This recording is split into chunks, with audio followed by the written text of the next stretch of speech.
Please welcome to the stage, Lily.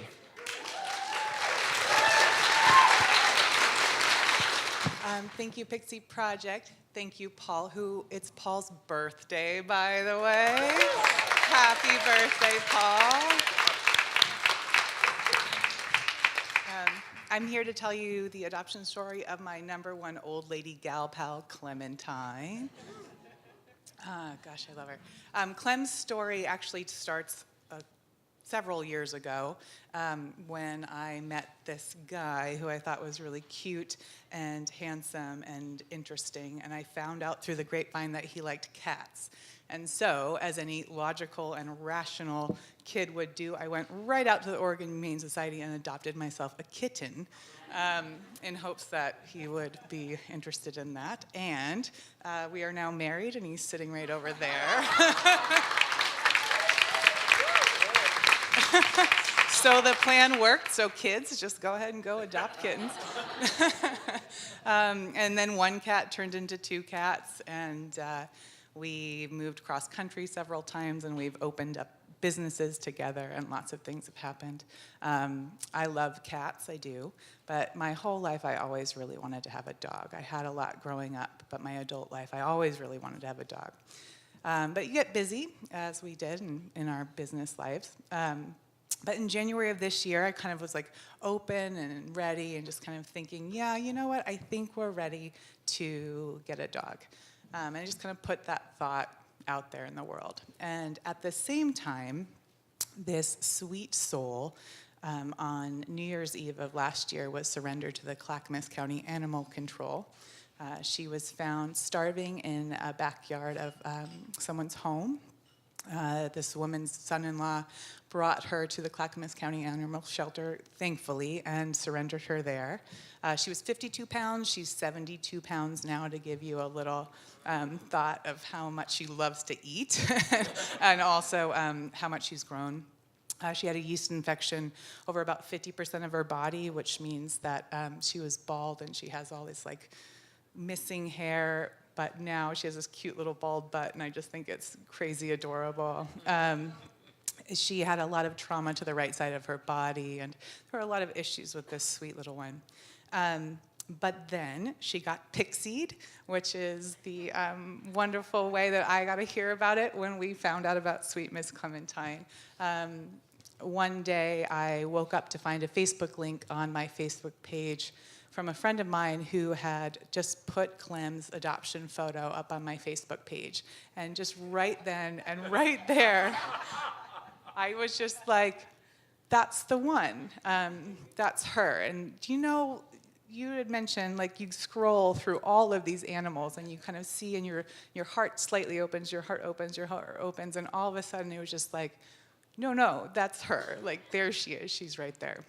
I sent in an application, and within hours, Pixie Project had called me back, and the only thing that we had to make sure that was okay was the cat, to make sure that Clementine would jive with our cats at home. We cat tested her, and it sounds like it worked, and that she didn't even give a, excuse my language, shit about cats. And that worked out really well from our perspective.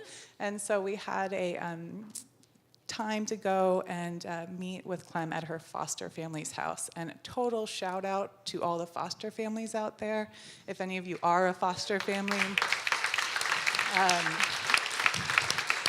I can't imagine, it just takes a lot of strength to take in an animal, a lot of them who've been through really trying circumstances, and just love them as if they're your own and then give them up. I don't know how you do that, but if you are a foster family here, thank you.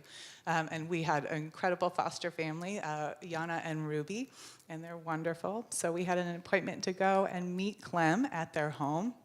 And as I'm walking up, I got really, really nervous, like it's your first date, and you're like, oh my God, is she gonna like me? Like, you know, how is this gonna work?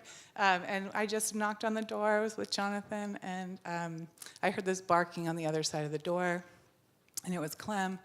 And I walked in and sat on the ground with her, and she sat right in my lap within seconds, and I just started crying, and I was like, yep, this is her, like, this is it.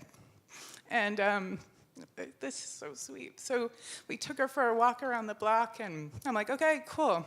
And our foster family was just like, do you want to keep hanging out with her? Like, you can hang out as long as you want. I'm like, nope, like, this is it. This is her. So we signed the paperwork, and a week later, she came home with us. And this little being is so incredible. She has this heart of gold, and she just draws people to her.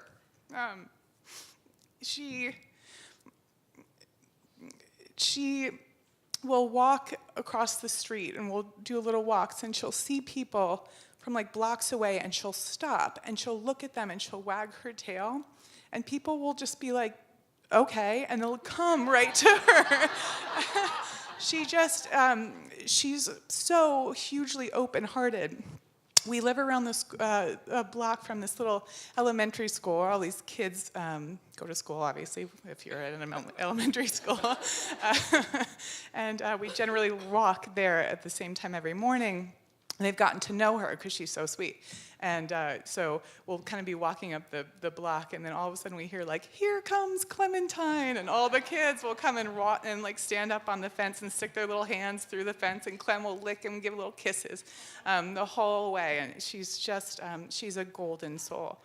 And something I really think about with that is something that's really wonderful, what Pixie Project does, is that when you get your animal, your loved one, they give you all of their kind of vet records, and you're able to kind of see that. And I guess as a senior adopter, there's this huge portion of her life that I just don't know anything about, and I'm generally curious, as I'm sure a lot of people would be.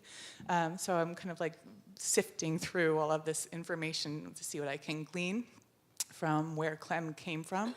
And it's very, pragmatic. It's hospital reports, and it's, here she was transferred to this location and in this location, and she was, put under surgery for this and this. But in the side note of almost every one of her vet reports, the doctor would just write, she's very sweet. She's a sweet animal. And I just read that over and over and over again, and I just thought, wow, like for a being to have gone through whatever it is that she went through, and to endure all that she is enduring, and to just be so sweet and loving. I can learn so much from this animal, this dog that has come into my life. And I still am. And I'm so, so glad to have her with me here. So Pixie, thank you for that. And I just want to say, if any of you are ever interested in adopting an animal, please consider a senior dog.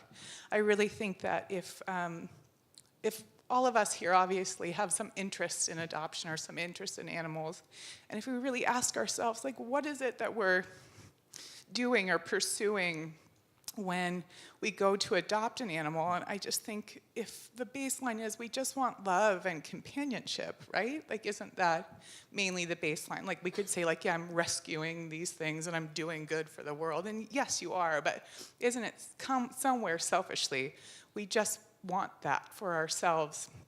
And I promise you that a senior dog will give that to you, just like any other animal, and if not more so. So please do that. And whenever I kind of meet all of these people that Clementine has allowed me to meet now in our little walks and our strolls, they'll often say to me that Clementine is so lucky to have been able to become a part of my family, and I every time just feel in my heart, and don't often say, but I should, but that I am the lucky one to have her with me. So thank you guys, thank you Pixie Project. Sorry I cried this entire time. I knew I was gonna do it. But thank you guys so much for being here tonight.